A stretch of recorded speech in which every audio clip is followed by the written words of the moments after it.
In 1964, the sociologist Ruth Glass discussed the changes that were taking place within London's housing policies, and in doing so, she coined the term gentrification, describing it as the process where all or most of the original working class occupiers are displaced, and the whole social character of a district is changed. This short statement perfectly encapsulated the end result of the process of gentrification, but it also fueled a host of refutations and attempts to both ideologically detract from the idea of displacement and a loss of community identity, and to linguistically soften the term via alternative phrases such as urban renewal and regeneration.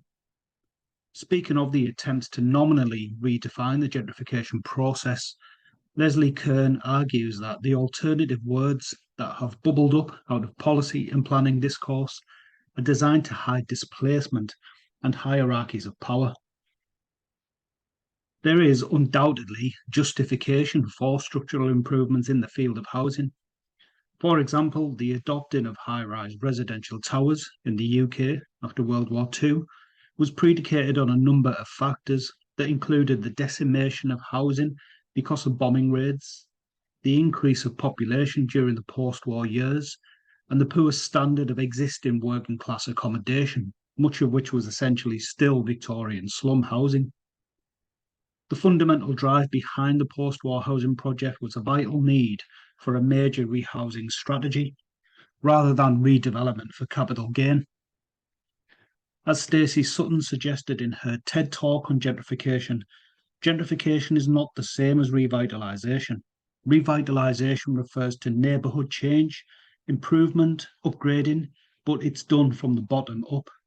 Gentrification is not about altruism and the improvement of living conditions for people living in dilapidated accommodation. It is concerned primarily with profit.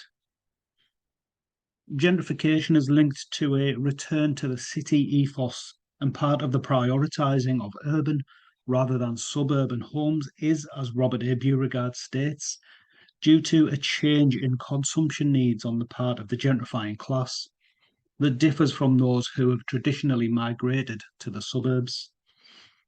A major factor in the needs of those professionals buying into gentrified districts is the decline of manufacturing jobs and a corresponding increase in professional and tech industry roles that are located close to city centres. Ironically, many former industrial sites have been repurposed as housing plots that provide homes for those working in the sectors that have replaced manufacturing.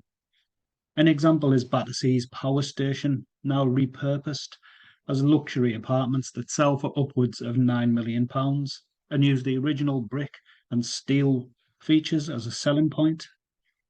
Essentially, as more people look for homes close to contemporary workspaces, there's a demand for the repurposing of current spaces within cities and towns. And whilst defunct industrial sites provide spaces that are ripe for reconstruction, the most problematic strategy for satisfying the need for housing for upwardly mobile professionals is the act of repurposing districts that are already being used to house existing communities. One of the justifications for gentrification is the idea that encouraging higher income earners to live within already existing communities will reduce socio-spatial segregation and strengthen the social tissue of deprived neighbourhoods. This ethos is fundamentally problematic given it demonises those living within low-income areas and portrays the incoming professional class as saviours. Loretta Lees denounces these social mixed policies as forging a relationship between property and propriety. Owner-occupiers are well-behaved and normal, while social tenants are problematic and abnormal. They are othered. The demonisation of an area and its existing residents effectively reduces its fiscal value, enabling the gentrification process to maximise profits. The argument that the regeneration of a housing district will benefit those already living there is a fallacy. As a zone is gentrified and property prices increase, the existing residents will either find rental costs price them out of their homes, or else find the intrinsic character of their familiar district is altered to the point where they no longer feel at home. As Peter Marcuse suggests, there's a displacement pressure that's in evidence when residents see friends and family leave a neighbourhood, either voluntarily or because of economic pressures, and see local businesses displaced in favour of businesses that are aimed at serving a gentrified population. Given the levels of displacement, disruption, and disenfranchisement that result from gentrification, it's unsurprising that the phenomenon has found its way into a number of film narratives across a range of genres. High Hopes examines the influx of yuppies within working class districts of London during the 1980s and how the social fabric of those neighbourhoods is altered as a result. Boys in the Hood offers a stark commentary on the deliberate demonisation of black neighbourhoods within Los Angeles and how the practice drives land prices down and enables gentrification to profit. A personal favourite, Breaking 2, Electric Boogaloo, explores attempts to resist the demolition of a community unifying recreation centre through the use of breakdancing. The anxieties that result from spatial displacement and the loss of community identity are exaggerated to great effect within horror narratives that centre on gentrification. Both Candyman and its 2021 reimagining comment upon the ideological apparatuses that ghettoise black communities within Chicago and how prejudice and resistance are mythologized into the figure of Candyman. Poltergeist sees a new build middle class estate erected on the site of an indigenous burial ground, the ultimate act of erasing a community's history.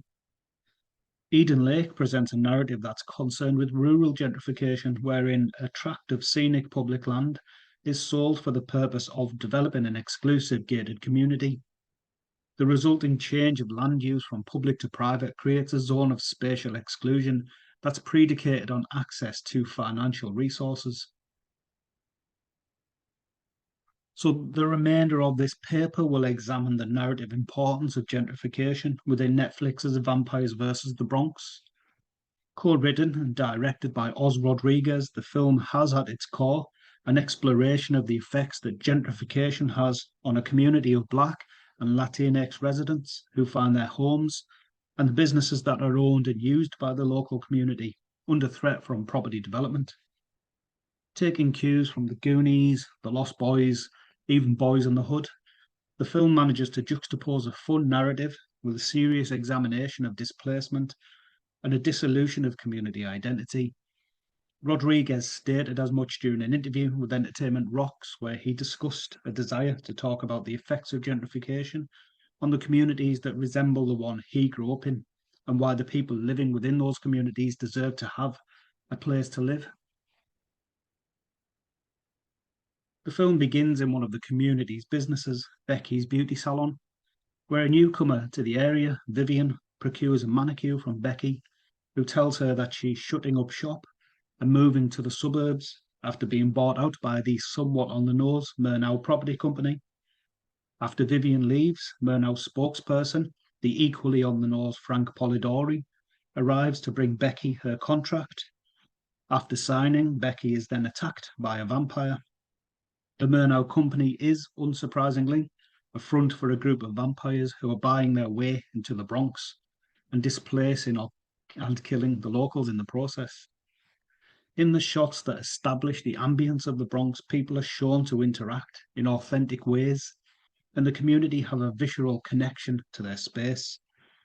Gentrification is visibly apparent within the Bronx in a number of ways that include cranes, scaffolding, and the alteration of current businesses. Becky's Beauty Salon is one of many to succumb to the lure of Murnau's buying out policy. Dotted around the community are closed stalls, all bearing posters that advertise new businesses.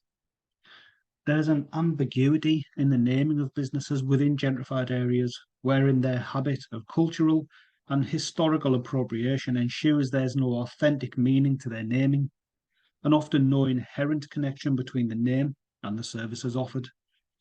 Even where some of these upcoming businesses do have names that denote identifiable services, such as Stoneberry Coffee and Farm Table Pizza, they have no connection to the community and its people, and suggest an arbitrariness, or at least an attempt to appeal to a superficial interest in an organic ethos that's so often associated with gentrified neighbourhoods. Significantly, the first advertisement we see is an image of a neon sign atop a graffitied wall that says, "Welcome to the Bronx, your new home."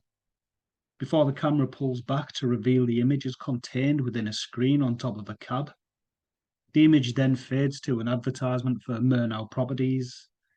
The importance of this image is that it demonstrates how gentrified neighbourhoods are unconcerned with spatial fixity and are instead expressions of mobile capital. The gentrifiers move with the money. The advertisement borrows the authentic imagery of the Bronx and reduces it to a facile digitisation that's transported around the city via the cab, displacing the idea of the Bronx as it does so. This is entirely at odds with the spatial roots that exemplify the communities within the Bronx, who've built up a group identity that's based on their shared cultural backgrounds and their ties to their shared space. As Edward Ralph asserts, a place is not just the where of something, it's the location plus everything that occupies that location, seen as an integrated and meaningful phenomenon. Whilst the businesses advertised as coming soon all fall under the Murnau banner and suffer from the homogenising effect of stock advertising designs and depersonalised store names, the existing businesses within the Bronx are highly individualised, whilst being fully integrated into the community via the use of names that denote the owner or else allude to some aspect of the community, such as Jack's Hardware and Becky's Beauty Salon, which described itself as offering Dominican style and beauty, declaring its cultural and ethnic ties to the community. The community's residents have a direct stake in these businesses, either through ownership, as is the case with Becky's, or through daily usage. One particular store typifies the idea that a community's businesses are expressions of a shared cultural and spatial familiarity. The El Primo Deli grocery, also known as Tony's Bodega. The bodega is a central feature of minority communities within New York and far more than a convenience store. Whilst bodegas were introduced to the Northeast United States, and New York in particular, via Puerto Rican migrants, they've been adopted by a number of communities and are reflective of the ethnic diversity of the city. The importance of Tony's Bodega is central to the film's narrative. Leslie Kern suggests that spaces that are organised around consumption are explicit markers of gentrification. And whilst the bodega is undoubtedly a store, it's far more than merely a site of consumption. Bodegas are often highly personalised with photographs of the locality, as well as mementos from customers that reflect the intimate relationship that the bodega has with its patrons. The gentrification of the Bronx is sweeping away local businesses and with them facets of the community's collective identity, and the bodega is apparently one of the businesses under threat of takeover. One of the community's teenagers, Miguel, is so invested in the bodega's importance to the community that he's organising a fundraising block party to enable the bodega to remain open. Tony himself defends Miguel and his friends throughout the film as they attempt to alert the community to the presence of the vampires, saying they're good kids. And when Vivian visits the bodega, Tony says of the boys, when their parents were working, they were here at the bodega, hanging out, doing their homework, playing video games, staying out of trouble. Beauregard states that many of the people most threatened by gentrification are marginal to the labour market or outside it. Unemployed males and working class white, black, and Hispanic youths, the elderly, welfare mothers, and many working class households and underemployed individuals near the poverty line. Whilst there's no suggestion that Miguel and his friends are experiencing poverty, there appear to be no father figures, and so their mothers are presumably the sole earners within their households. These single-parent families lack the financial resources to maintain homes in gentrified areas, or they are at least susceptible to the lure of offers on their homes, transactions that can offer some fiscal stability. The fact that the boys have spent so much time with Tony suggests their mothers worked long hours to survive, and in such circumstances, Tony was clearly a paternal figure to the boys, and the unpaid and informal parenting he provided is only possible because of the trust and intimacy that the communities share. It's clear to see why the boys are intent on saving the bodega, and indeed there are hints that the business is in the process of being assimilated. In recognising the needs of the incoming gentrifiers, Tony stocks such items as IPA, kale, and hummus in an attempt to appeal to the new residents and ensure his store adapts and survives. So, why is the vampire chosen as a metaphor for the gentrifier? One of the reasons the vampire works so well within the film is because of its association with the gentry.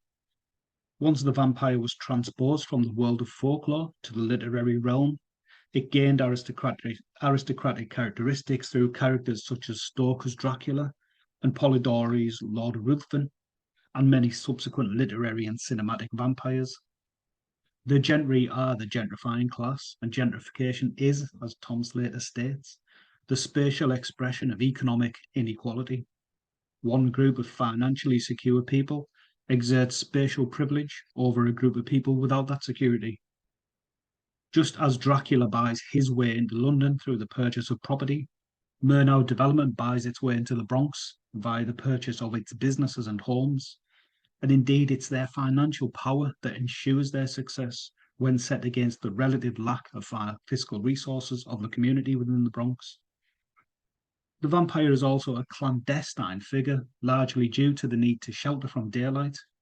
Their tenebrous nature aligns them with the forces of gentrification, which never explicitly state their desire to maximize a district's potential for profit, and instead soften the terms of gentrification, opting for urban renewal and regeneration.